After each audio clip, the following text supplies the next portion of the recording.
Yes, the Caliphate. Since you mentioned just now about the fatwa by one scholar from Al-Azhar, I heard this fatwa when I read this book by Khalid Abdul Fadl. Yes. But he used that fatwa to attack scholars of Islam. Yes. So you look at it from different point of view. So it is very important for us to understand the root of the problem, why this kind of fatwa happened in Muslim country. Professor Atas has stressed for many decades about the internal problems, the challenges of the Muslim society, Muslim community. So we have external challenges and internal challenges. Yes. Yeah. So nobody really focus on the internal challenges that we have. So it is very important that we understand the root of the problem, why Muslims behave like this. Since many years, I think almost 1,000 years, there are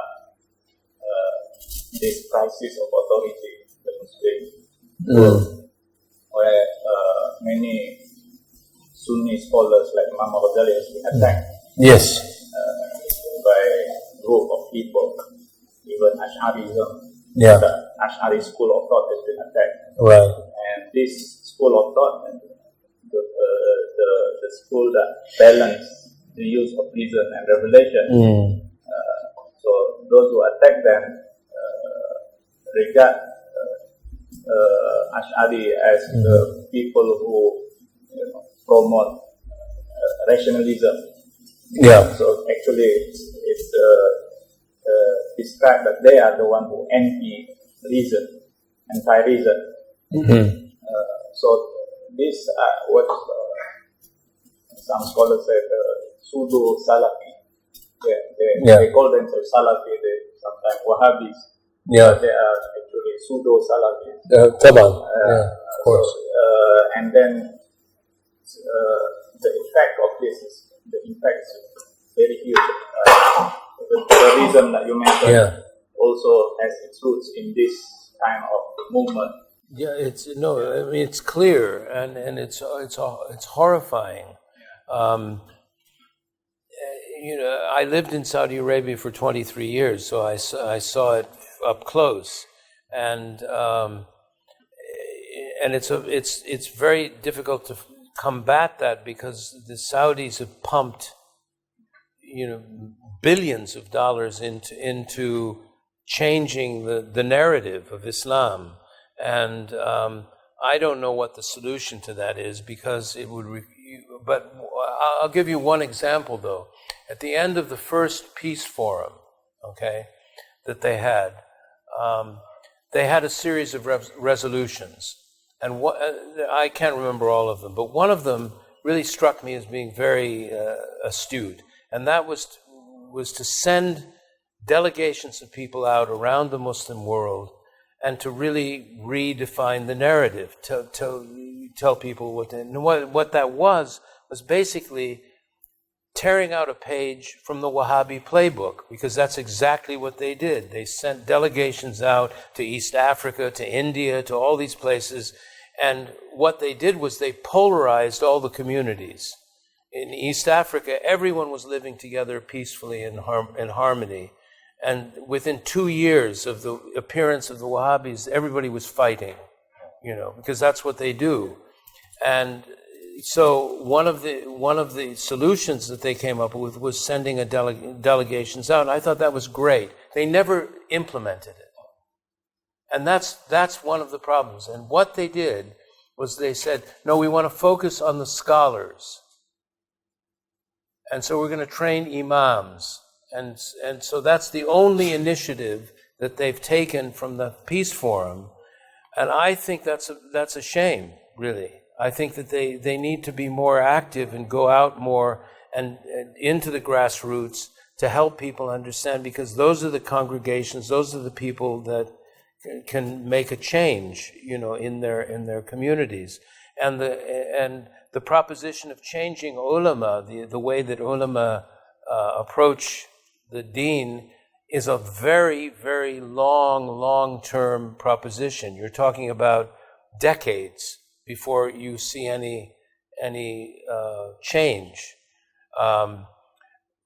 I think there's value in that. Abdul Hakim Murad, in his Cambridge Muslim College, they're doing something really, really interesting, because they're going into the communities and the people. What are they called? The schools that their imams come out of, the local schools in Britain.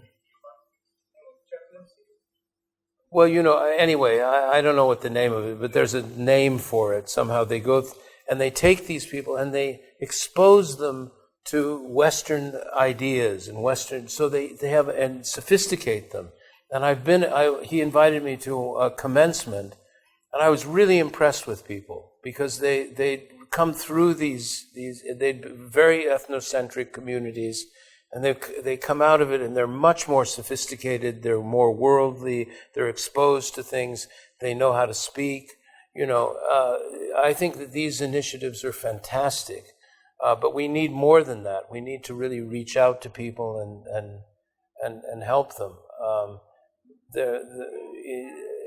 It's very hard to address the Wahhabi thing, though. But I will say this. I think that it's time now for us to take tasawwuf out of the closet. Okay? I mean, openly. Because everyone's very cagey about it, because there are problems.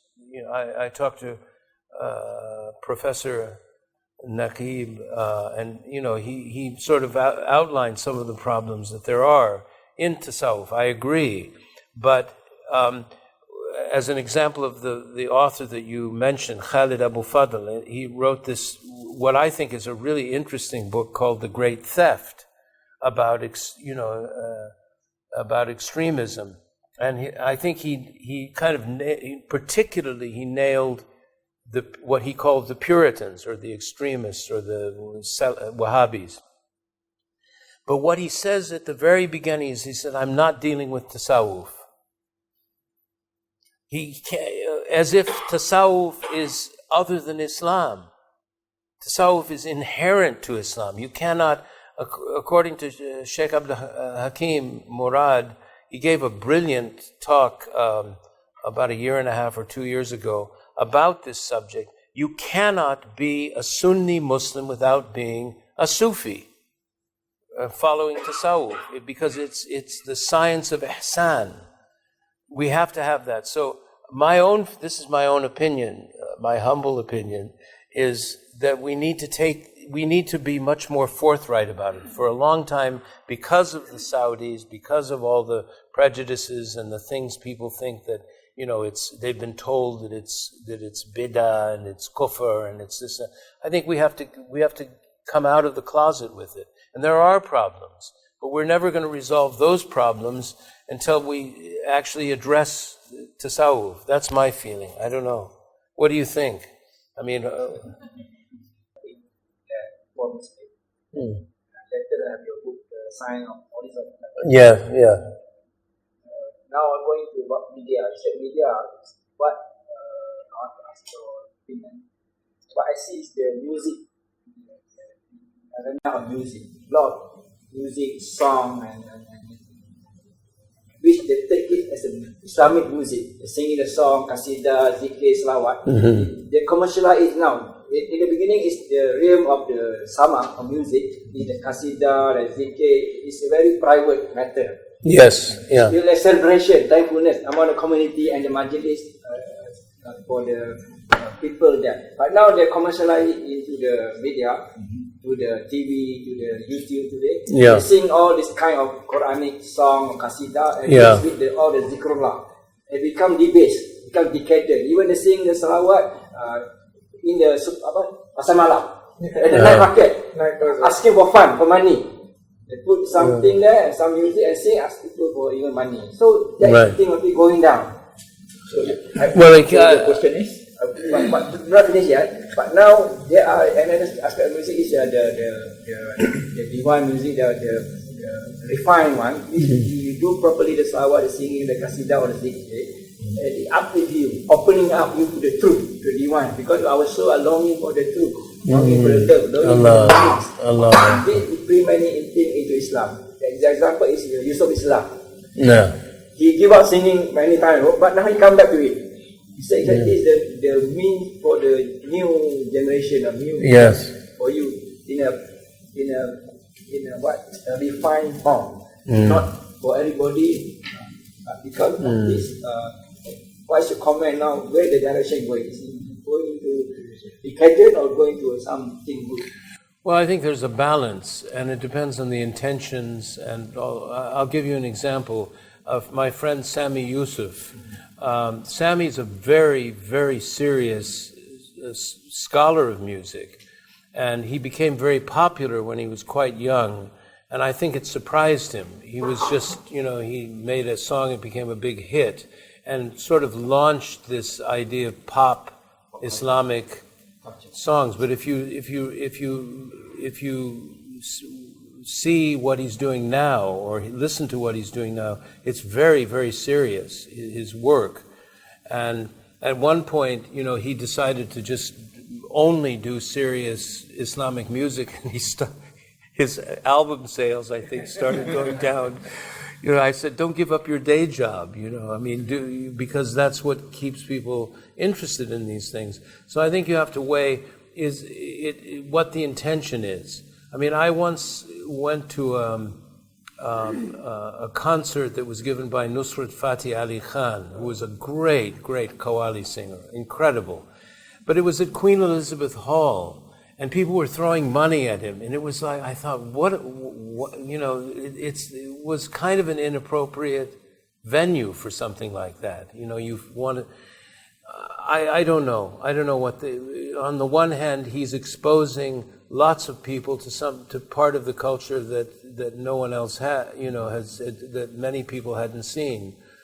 I remember once taking Yusuf Islam when he was not playing music, when he was working on education and so on, to a lawyer friend of mine who was a Saudi lawyer, but Iraqi Saudi. And we went into the office, and he started yelling at Yusuf. Really yelling, and he said, "How dare you? How dare you give up your music?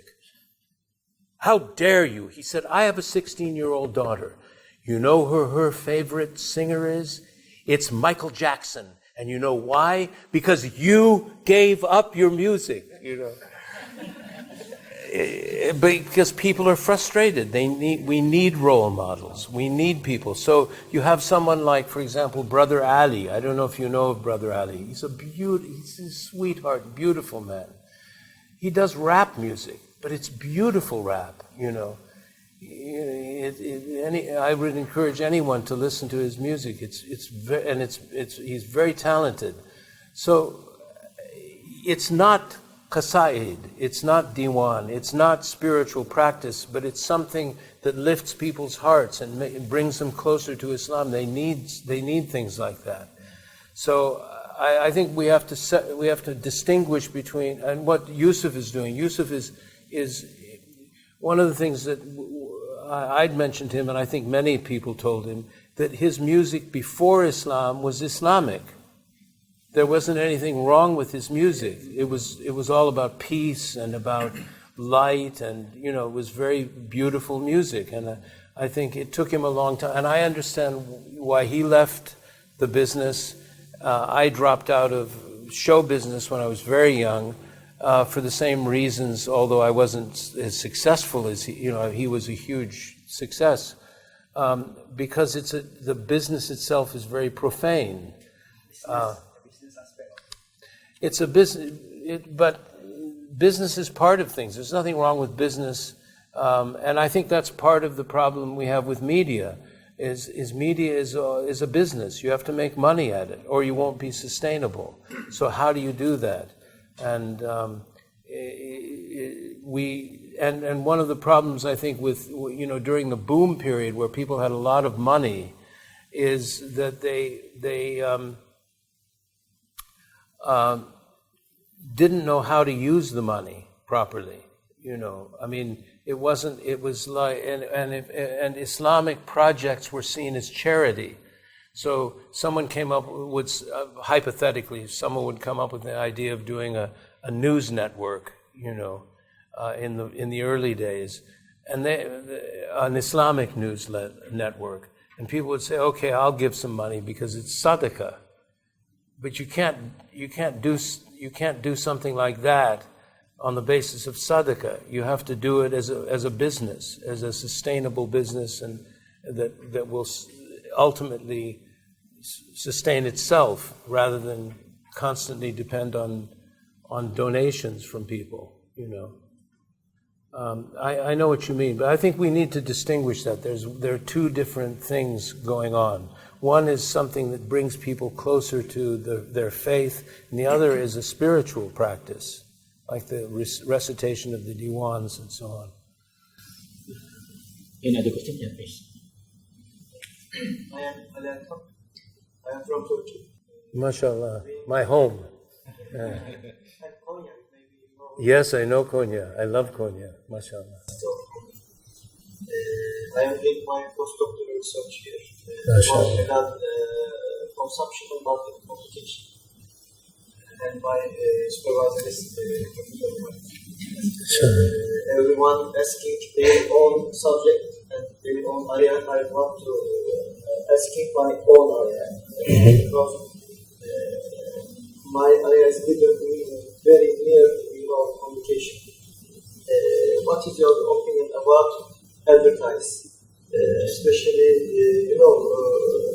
advertising is the most effective coder and exposure coder in the mass media. And they expose culture, societies, and people like social life.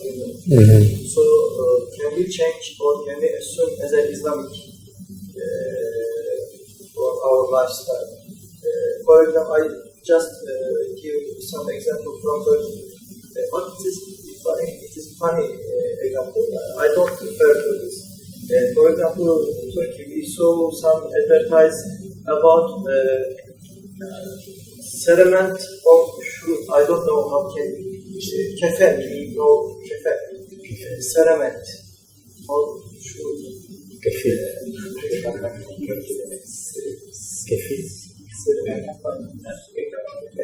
Okay.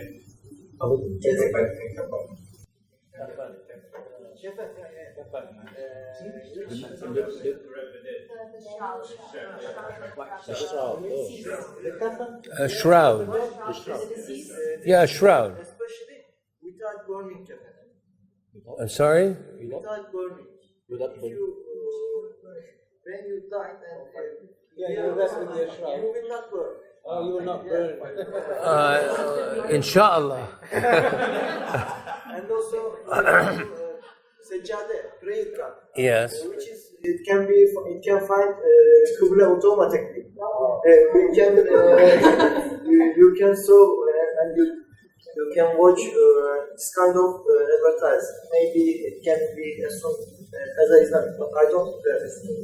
I just want to wonder. We are Muslim students, scholars, and advertising is very important for our life, especially this. What must we do? Okay, well, I was in the public relations business for 20 years. I co-founded a public relations company that became very large in the Middle East and North Africa. So I've had some experience with that, although not directly with advertising. My own feeling, it's a very shallow and very profane business. Someone has to do it, I suppose. And to understand how advertising works is I have a friend who recently just passed away. He was a great animator. He won 3 Academy Awards for animation. and he was the most successful commercial advertising animator in the world at the time. And he used to charge £100,000 a minute for advertising. And so I said, is it really worth it? And this was like 30 years ago. This is a long time ago. I said, is it worth it? He said, oh yes. He said, when my ads hit the airwaves, sales spike by 2%. And advertising does that. It drives sales. It is a kind of an art form. It's an awful thing, though. And I was around him a lot at one point, and it's a really high pressure, and it's a very, very profane business. The people in advertising, you don't necessarily want to be around them. They make lots and lots of money, and it's a money game. And there are people who are absolutely brilliant at advertising. Whether it's important or not, I would dispute that. I don't think it's that important myself. I think public relations, in a certain sense, is very important for Muslims. Advertising is another thing. Although both of these disciplines, if you want to call them that, they deal with imaging and positioning. You position someone, you create a position for someone, and you create that in the audience imagination, and you do it in all sorts of subtle ways. The way they speak, the way if it's an individual, it's the way they speak, the way they hold themselves, I was working with a very large public relations company that was actually handling both the campaigns of John McCain and Barack Obama. And, they had, Republican subsidiary and a Democrat subsidiary. So they won the contracts. And this is when Obama was just emerging, and he was so brilliant. And I said, I had dinner with the president, and I said, he must have been tightly scripted. He said every word was written for him. Every word. He wasn't making any of that stuff up. Every word, because it was brilliant. And he had people, so this is the thing. It's to do with creating an image, in my business, I had clients like Pepsi-Cola and Coca-Cola and Procter & Gamble and all these big companies, and it's all a matter of solving a problem of imaging of the company, and there are all sorts of ways. So it's good for someone to know about that, but how you apply it in a Muslim situation, I have no idea. Muslims could use some training on advertising, because most of the advertising I've seen is not very good. It's kind of crude and,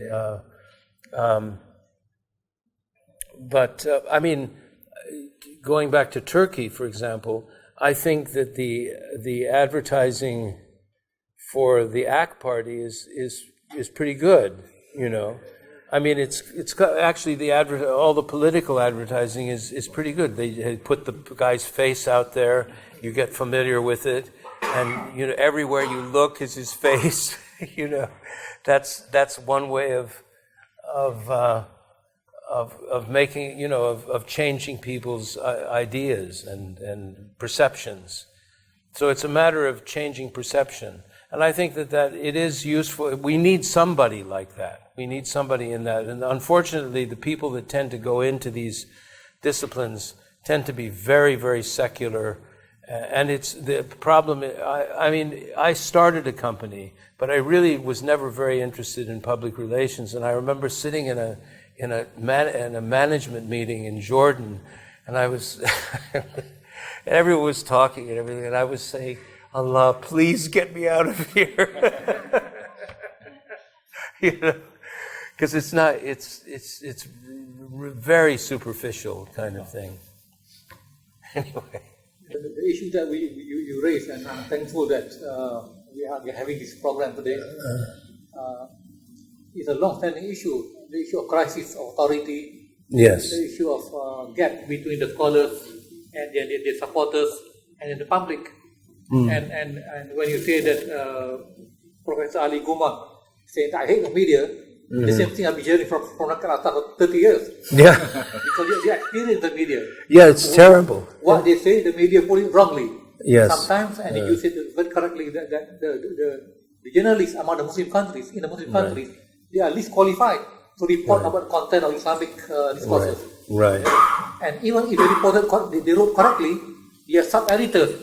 Right. And the editors are not trained properly. That's so right. They report everything. Right. And they create a problem. Yes. Here also, for example, many of our friends in the media, they want to interview some of us. Yeah. But then they do not know enough. Right. How to take whatever these scholars are saying Right. to fit the needs of the public. Right. Therefore, the gap is almost insurmountable, but it cannot. We cannot give up on that. I'm glad that you saw Professor Atas. Yeah, me If you too. can convince it. Well, it's not fair. In his stage in existence, I think it's not really fair to put him in that kind of position. The only interview, I think, the two interviews which he had, one with Jalan Sarda on the faith of Islam, Right. Much earlier than what he did with Hamza Yusuf. Right. But these two interviews, Right. far-reaching effect, especially the one that was done with Sheikh Hamza. Right.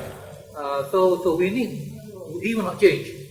Ali Juma will not change, but we need somewhere in between. Right. Who can take their content and put it in a manner the public can accept. Right. 7 minutes, 10 minutes, but don't have to speak. Don't have to ask them to speak for 10 minutes. Well, this is why I suggested that people who are in the public eye get media training. I mean, I used to give media training, and one of the first rules that I put down is that you never, ever, ever give an interview unless you have something you have to say. And the way that you get away with it, it's like, well, I'll give you a movie example. Alfred Hitchcock, the filmmaker, used to edit. He would edit as he shoots. In other words, he'd shoot something and he wouldn't shoot any extra scenes because he didn't want the studio to come in and change the. So he would only add. So they would go if they wanted to take the film, they couldn't do anything with it because the only shots that were there were the ones that he wanted. Usually they do all these covers and all that kind of thing. And the same thing is true with giving an interview. You have to dominate the interview. You own it. So you go into an interview as if to say, I can't wait to tell you something. And you just roll over the interviewer. You take over the interview. And so they ask you a question, you're off. Or they ask you something that you don't want to answer. You shift you shift. This is what's called blocking and bridging. You block the question and bridge over to the answer you want to say what you want to do. It's a skill. And one of the great examples of this was Richard Nixon. Richard Nixon lost the presidential election to John F. Kennedy, famously during the television debate, because he didn't look as good as Kennedy. When he came back, he had himself media trained, and I know something about this because an old friend of mine was in the team that was training him. And he became very, very, very skilled at dealing with the media. He would get off the plane and say, do you want 5 seconds, 10 seconds, 15 seconds, 25 seconds, what do you want? And he can give them exactly, down to the second, of a sound bite. He understood how media was working. And this comes through, there's a film called Frost Nixon, I think. It's a very interesting film, and that comes across in that, where he just completely rolls over David Frost, he's blowing because he was so skilled at this. And he wasn't initially skilled, but he trained himself. And that's what I'm suggesting, that spokespeople be media trained, that they really understand how to use the media, and you have people, and examples, I would say Sheikh Hamza Yusuf is a good example in English. He really understands media. He's very, very easy with media. He's familiar, he's a veteran handling media, and he's very deft at fielding questions, and he I don't know if he was ever trained, but he just naturally, he can block and bridge his way through anything, you know. So he's one example. Abdul Hakim Murad is another, although he's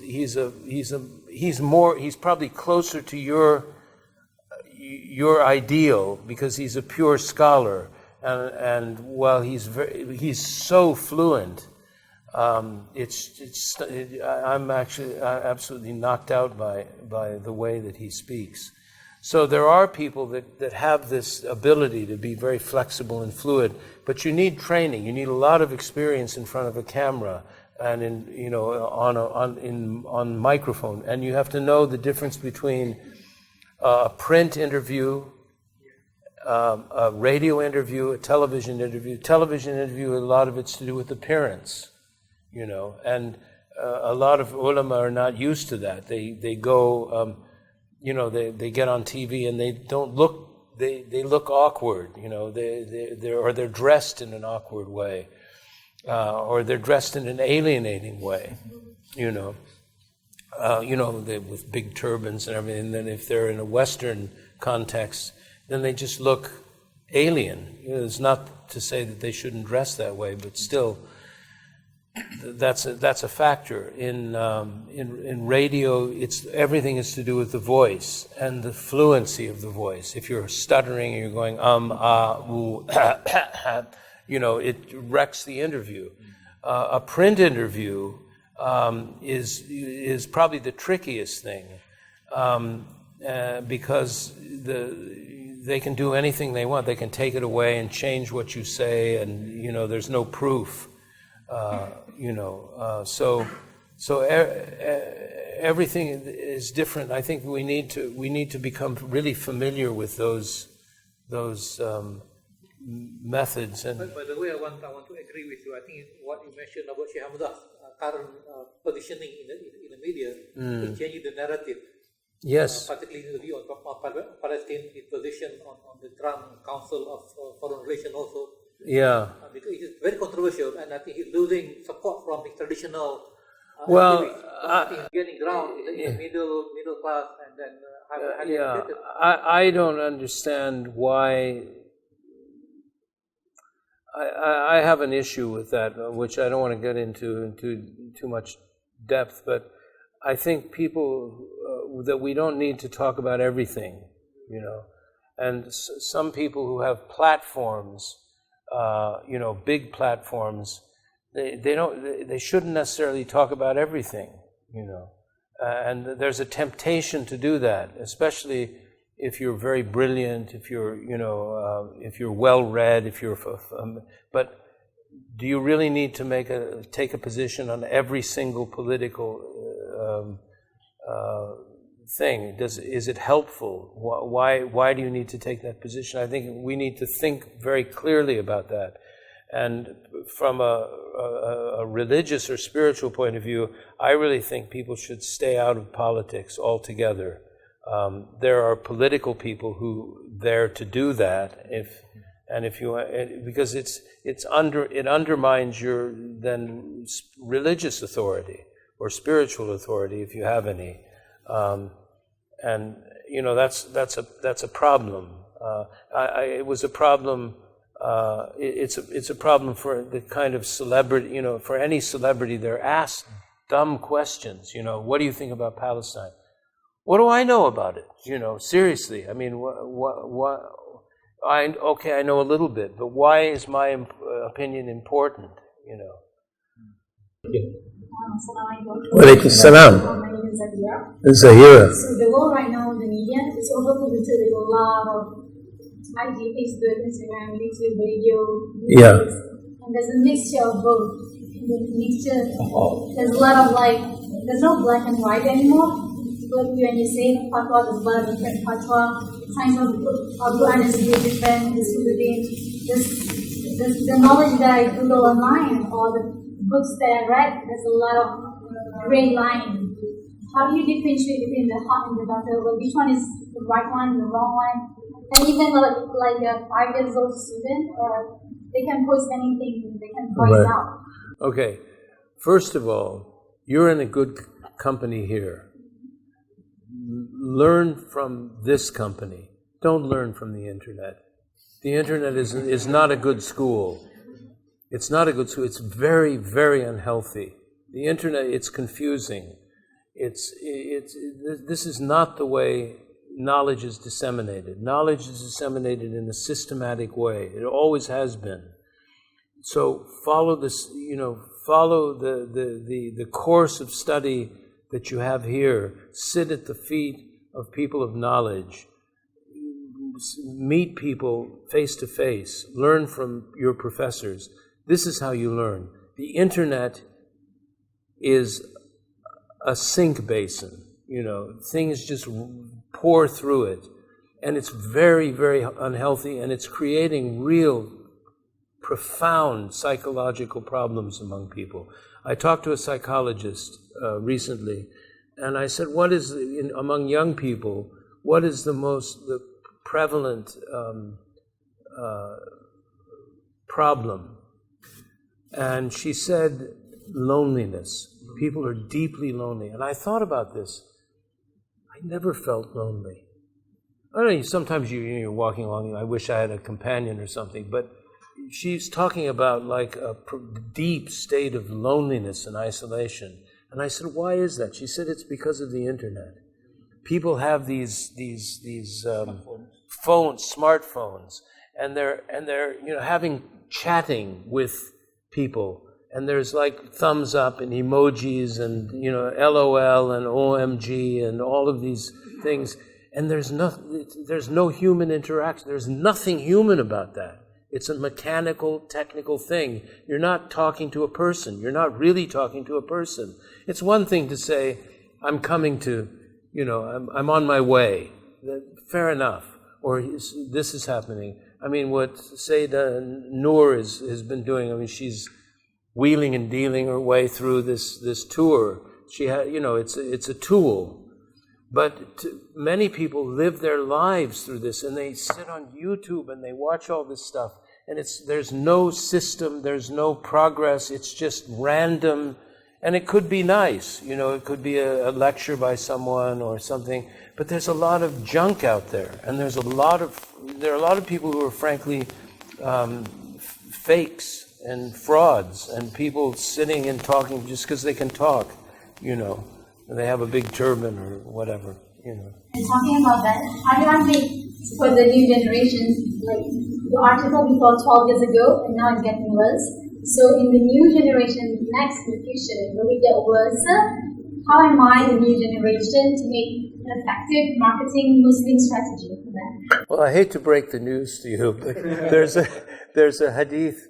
Rasulullah ﷺ said, have sabr, because you will not come to a time that isn't worse than the time before it until you meet your Lord. Okay?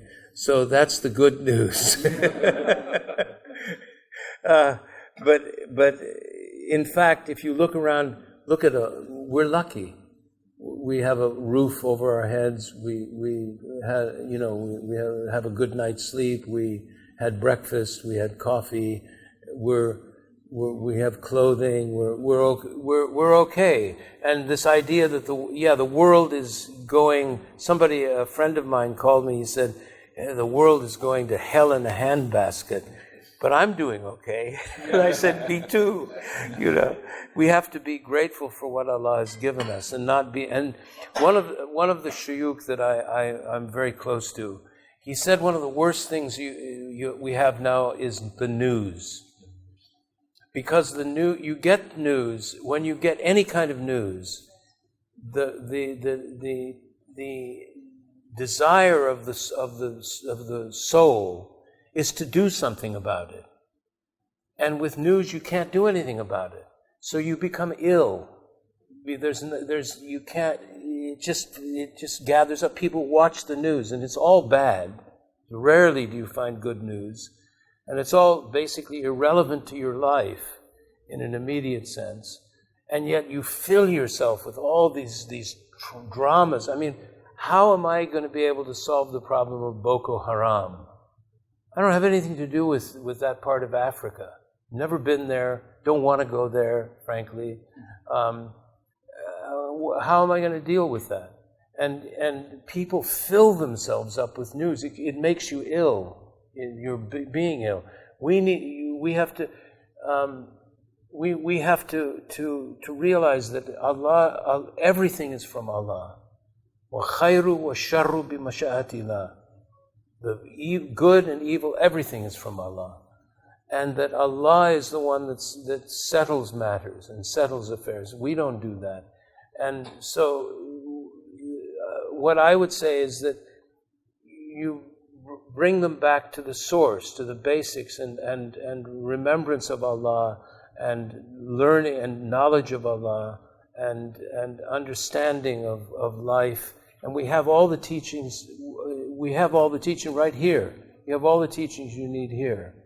And then, if you want to use social media, I'm not a big advocate of it, or a detractor. I don't really care. It's a tool.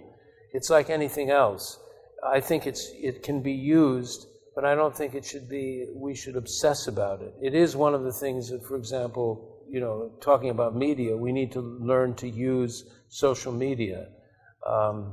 And I've been around. I've been a communications practitioner since well before social media appeared, and I can tell you that all the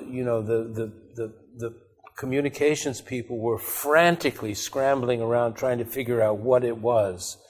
And they still, I think, people don't really know. I mean, one of the things there's one of the founders of BuzzFeed and the Huffington Post is a guy named Jonah Peretti. And I saw an interview with him once, and someone asked him, how does something go viral? And he said, we don't actually know, but we know it has something to do with emotion. He said, like when people put a little kitten on, and it gets 1 million views. It triggers something in someone. It's an emotional medium. So to recognize things like that, one of the things I see on Facebook is these long screeds that no one reads that. Or if like 2-3 people, I suppose if it makes you feel good, you can put it on. But that's not what that medium is for. It's someone putting a picture of a kitten on or something, if you want to do that sort of thing. I don't know how people have time to do it, though. I don't have any time. And I'm an old guy, I'm supposed to have all kinds of time. Anyway. Okay, next question. Yeah. Yeah. Actually, yes, about the quality. Because I heard that I was interested that you were advising some political leaders as well. It's just a current problem that I face every cases. Like when something happens, for example, a cartoon comes out, something gets pulled out, and then the Muslims get attacked.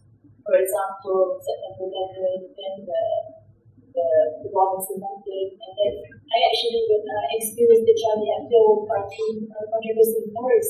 Yeah.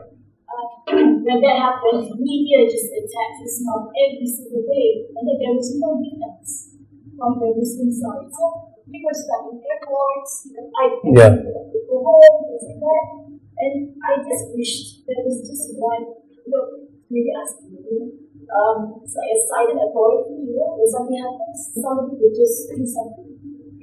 Well, that experience to react in the correct way and not react and have a havoc on something that's building. Maybe it's a lot of influence and experience, but I think this is a kind of problem. I think that's It's a huge problem. And the problem now is, I don't know what the solution to it is. I think that post 9/11, there were possibilities that were completely, the ulama were absolutely abdicated their responsibility, I believe. And now we're in the state where for want of a better word, Islamophobia has now been institutionalized. It's now, you have a U.S. president that ran on the platform of Islamophobia. You know, you have talk show hosts who openly hate Muslims. You can't openly hate a transgender person, but you can openly hate a Muslim anywhere in the Western world. And now in India, you have the lines have been drawn, and they're very hardened. And I must say, I'll tell you a story my niece told me. She's from Egypt. And she said that she has friends living in, one of her friends is living in London. She's very religious, and she's muhajjaba. And her husband is very religious. But since Brexit, she's been repeatedly attacked on the streets. And her children have been attacked in school. And her husband, who's a very religious guy, said, "Take your hijab off. Take it off. Take it off." She said, "No, I don't." He said, "Take it off. We can't continue this way." She said, "Well, okay, well, I'll wear it in Egypt." He said, "No, don't wear it in Egypt either, because you're going to confuse your children." You know, this is where we've come to. And this is the sad thing. I mean, 12 years ago, I said all this stuff, and everything's gotten much, much worse. So you have voices of sanity like Sheikh Hamza who have some exposure in the media, but that's not enough, because now it's become institutionalized.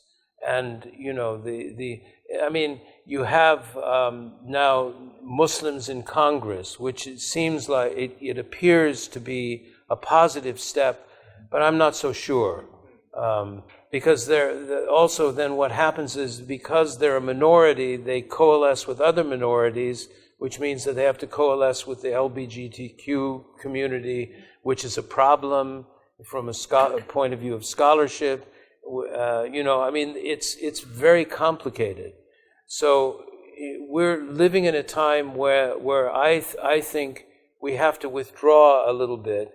And what I tell audiences almost every time I talk is, we have to remember Islam is about one thing and one thing only. It's only about one thing. It's not about identity. It's not about community.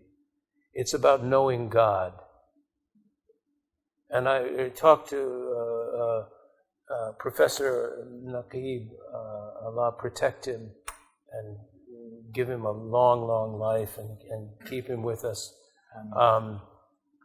And he affirmed this. He said, we have to remember that we are, I'm paraphrasing, please excuse me, that we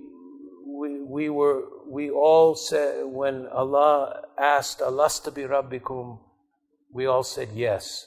But we didn't know what we had to do to recognize that, to realize that. That's our job. That's our job. Our job is to know God. And all the political problems that we have are secondary to that. We shouldn't get overly fixated on all these things, because the world is passing, life is passing. You have this amount to think too much about it. And you have to deal with it in the way that you can. I mean, for example, regarding the hijab, for example, a friend of mine did a film on the hijab, and part of it was an interesting film. And part of he shot part of the film in Syria before the uprising and the catastrophe there. And one of the people that he interviewed was Sheikh Ramadan al-Bouti, Allah yarhamhu, was assassinated after that. And he asked Sheikh Ramadan if a woman has the choice of going to school or wearing hijab, one or the other, what should she choose? And he said she should wear the hijab. She doesn't need to go to school. Well, in his world, that may make sense. But for a young woman who's living in a Paris slum, whose only escape is education, I don't think I agree with that, you know. I think that she should have the choice to be able to get herself out of this cycle of poverty and trouble that many people. So in each situation, things are different. So I think we become fixated on everything that's wrong. Yes, there's nothing. I don't think there's anything we can do about this. You hopefully you will have people who emerge who make some difference. But you have someone like Reza Aslan who's very articulate and has written, but I don't think he makes much impact. I'm not sure about Sheikh Hamza. I mean, he's incredibly fluent. He's certainly helped our communities a great deal, but is he changing the dominant opinion? I don't know. You know, it's a very difficult thing. There was a point in time when that could have changed, but it didn't. And it really started back in 1979. In 1979, with the hostage crisis, everything became ugly. That was a very ugly episode. It was full of hatred. People didn't understand. I mean, I can understand why that happened, but it was wrong from a Muslim point of view.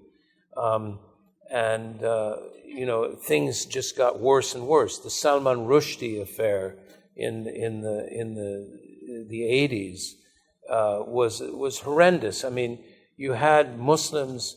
Here was an incredibly mediocre, lousy book. I mean, it was boring, lousy, silly, with a couple of paragraphs or chapters that were blasphemy from our point of view. But who cares? You know, as Allah says, leave them. You know, leave him. The Muslims turned that into a global bestseller. The Muslims did that. If they'd left it be, it would have died out. It would have been a mediocre book and then a few people read, you know. But instead, everybody gets on the streets. Is there any? I've never seen any hadith that calls people to the streets to riot. I've never heard of that, you know. And this is the problem. We get ourselves twisted up. So the answer, I'm sorry, I wish I had a really happy answer for you, but I think we're stuck with where we are, and hopefully things will get better, although, as I quoted, I'm not so sure.